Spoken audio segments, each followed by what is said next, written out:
കൂടുതൽ വാർത്തകളും വീഡിയോകളും കാണാൻ ഈ ചാനൽ സബ്സ്ക്രൈബ് ചെയ്യുക. കൂടെ ബെൽ ബട്ടൺ അമർത്തുക. Please subscribe our channel. Asia live ടിവിയുടെ ഫെങ്ഷി പ്രോഗ്രാമിലേക്ക് ഏവർക്കും സ്വാഗതം. ഇന്നത്തെ ടോപ്പിക് എന്ന് പറയുന്നത് നമ്മുടെ വീട്ടിൽ എങ്ങനെ സമ്പത്ത് നിലനിർത്താം. അല്ലെന്നുണ്ടെങ്കിൽ നമുക്ക് ചില വീട്ടുകാർ പറയും എനിക്ക് ഇഷ്ടം പോലെ പൈസ വരുന്നുണ്ട്, പക്ഷെ അതൊന്നും കയ്യിൽ നിൽക്കുന്നില്ല, വരുന്നതിൻ്റെ ഇരട്ടി ചിലവായി പൊയ്ക്കൊണ്ടേയിരിക്കുന്നെന്ന് ചില വീട്ടുകാർ പറയുന്നുണ്ട്.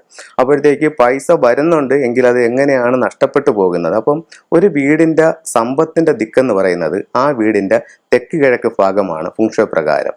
അപ്പോൾ ആ തെക്ക് കിഴക്ക് ഭാഗത്ത് എന്തെങ്കിലും രീതിയിലുള്ള മലിനപ്പെടൽ, അതായത് എന്ന് പറഞ്ഞു കഴിഞ്ഞാൽ ചിലപ്പോൾ അവിടെ ടോയ്ലറ്റ് വരാം, പിന്നെ കിച്ചൺ വന്നാലും അവിടെ സമ്പത്ത് നിലനിൽക്കാതെ നഷ്ടപ്പെട്ടു പോകുന്ന ഒരവസ്ഥ പല വീടുകളിലും കാണുന്നുണ്ട്.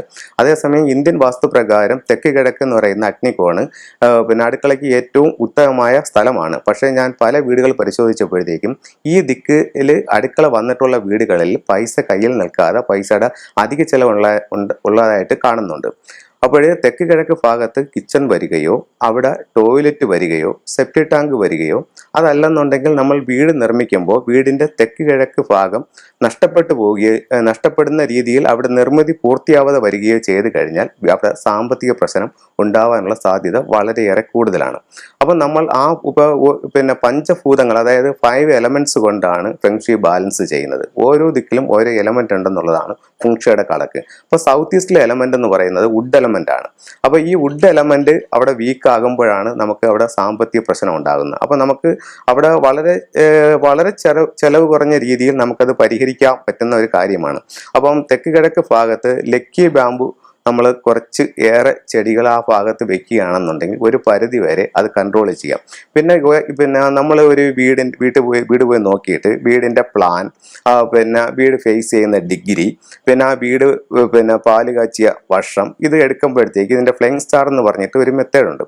അപ്പോൾ ഇത് വെച്ച് നമുക്ക് നോക്കുമ്പോഴത്തേക്ക് ഓരോ വീടിൻ്റെയും സമ്പത്തിൻ്റെ ഒരു ഡയറക്ഷൻ ഉണ്ട്. അത് ഏതാണെന്ന് ഫ്ലെയിങ് സ്റ്റാർ മുഖേനയാണ് നമുക്ക് വളരെ വ്യക്തമായിട്ട് അറിയാനായിട്ട് സാധിക്കുന്നത്. അപ്പോൾ ഫ്ലെയിങ് സ്റ്റാറിൽ വെൽത്ത് സ്റ്റാർ എവിടെയാണ് നിൽക്കുന്നതെന്ന് നമ്മൾ മനസ്സിലാക്കിയതിന് ശേഷം ആ ഭാഗത്തെ നമ്മൾ ആക്ടിവേഷൻ ചെയ്ത് കൊടുക്കുകയാണെന്നുണ്ടെങ്കിൽ നമുക്ക് നല്ല വെൽത്ത് ഉണ്ടാവും.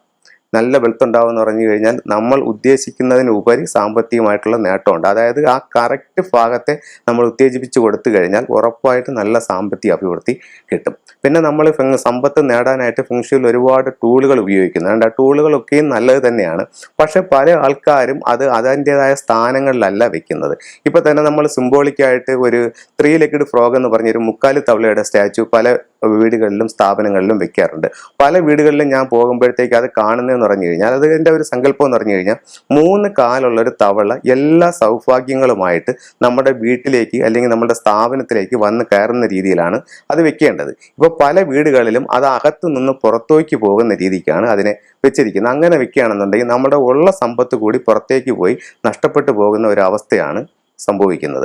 അപ്പോൾ ഇങ്ങനെയുള്ള ചെറിയ പല കാര്യങ്ങൾ, ഇപ്പോൾ ഉദാഹരണത്തിന് തന്നെ ഇപ്പോൾ ഫെങ്ഷിയിൽ ജലം സമ്പത്തായിട്ടാണ് കണക്കാക്കുന്നത്. അപ്പോഴത്തേക്കെന്ന് പറഞ്ഞു കഴിഞ്ഞാൽ ഒരു വീട്ടിൽ ചെല്ലുമ്പോഴത്തേക്ക് അവിടുത്തെ ടാപ്പ് ലീക്ക് ആണെങ്കിൽ പോലും ഓരോ തുള്ളി പോകുന്നില്ല പല തുള്ളി പെരുവെള്ളം എന്ന് പറയുന്ന കണക്ക് നമ്മുടെ കയ്യിൽ നിന്ന് ഇങ്ങനെ പൈസകൾ നമ്മൾ അറിയാതെ നഷ്ടപ്പെട്ടു പോകും. അങ്ങനെ ചെറിയ പ്രശ്നങ്ങളാണെങ്കിൽ പോലും വലിയ പ്രശ്നങ്ങൾ നമ്മുടെ ജീവിതത്തിൽ അത് കൊണ്ടുവന്ന് തരും. അപ്പോൾ ഓരോ ചെറിയ പ്രശ്നങ്ങളെയും നമ്മൾ കറക്റ്റ് ചെയ്ത് പോയിട്ട് അത് കറക്റ്റ് ചെയ്ത് പോവുകയാണെങ്കിൽ നമ്മളിലേക്ക് സമ്പത്ത് വരികയും ആ സമ്പത്ത് നിലനിൽക്കുകയും ചെയ്യും.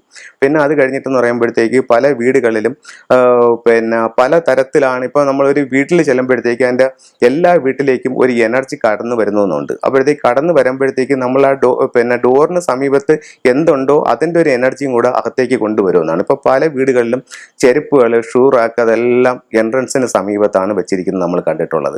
അപ്പോൾ അങ്ങനെ വെക്കുമ്പോഴത്തേക്ക് ആ കടന്നു വരുന്ന ആ നെഗറ്റീവ് എനർജിയും കൊണ്ടായിരിക്കും വരുന്നത്. ചില വീടുകളിൽ ചൂല് കിടക്കുന്നത് കാണാം. അങ്ങനെ പല രീതിയിലുള്ള നെഗറ്റീവായിട്ടുള്ള സാധനങ്ങൾ എൻട്രൻസിൽ ഉണ്ടെങ്കിൽ ആ വീട്ടിലേക്ക് കടന്നു വരുന്ന നെഗറ്റീവ് ആയിരിക്കും. ഇങ്ങനെ പലതരത്തിലുള്ള കാര്യങ്ങൾ നമ്മൾ ഫെങ്ഷിയിൽ ശ്രദ്ധിക്കേണ്ടതുണ്ട്. ചെറിയ കാര്യങ്ങളായിട്ട് നമുക്ക് തോന്നുമെങ്കിലും അത് വലിയ പ്രശ്നങ്ങൾ നമ്മുടെ ജീവിതത്തിൽ സൃഷ്ടിക്കും.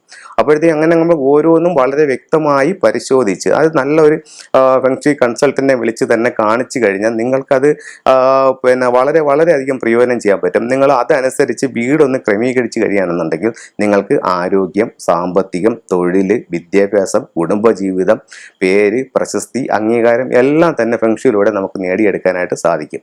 അപ്പോൾ നമ്മൾ ആദ്യം പിന്നെ വീടും പരിസരവും ഒന്ന് വൃത്തിയാക്കുക. എന്നിട്ട് അവർ നിർദ്ദേശിക്കുന്ന കണക്കുള്ള അല്ലറ ചില്ലറ വ്യതിയാനങ്ങൾ വീട്ടിൽ വരുത്തുകയാണെങ്കിൽ തന്നെ നമുക്ക് നല്ലൊരു എനർജി വീട്ടിലേക്ക് കൊണ്ടുവരാൻ പറ്റും. പിന്നെ എപ്പോഴും നമ്മുടെ ആ വെൽത്ത് സ്റ്റാർ എവിടെയാണെന്ന് മനസ്സിലാക്കിയ ശേഷം അവിടെ ആക്ടിവേഷൻ ചെയ്യുകയാണെങ്കിൽ നല്ല സാമ്പത്തിക അഭിവൃദ്ധി നമ്മുടെ ജീവിതത്തിലേക്ക് ഉണ്ടാവും. കൂടുതൽ വാർത്തകളും വീഡിയോകളും കാണാൻ ഈ ചാനൽ സബ്സ്ക്രൈബ് ചെയ്യുക. കൂടെ ബെൽ ബട്ടൺ അമർത്തുക. Please subscribe our channel.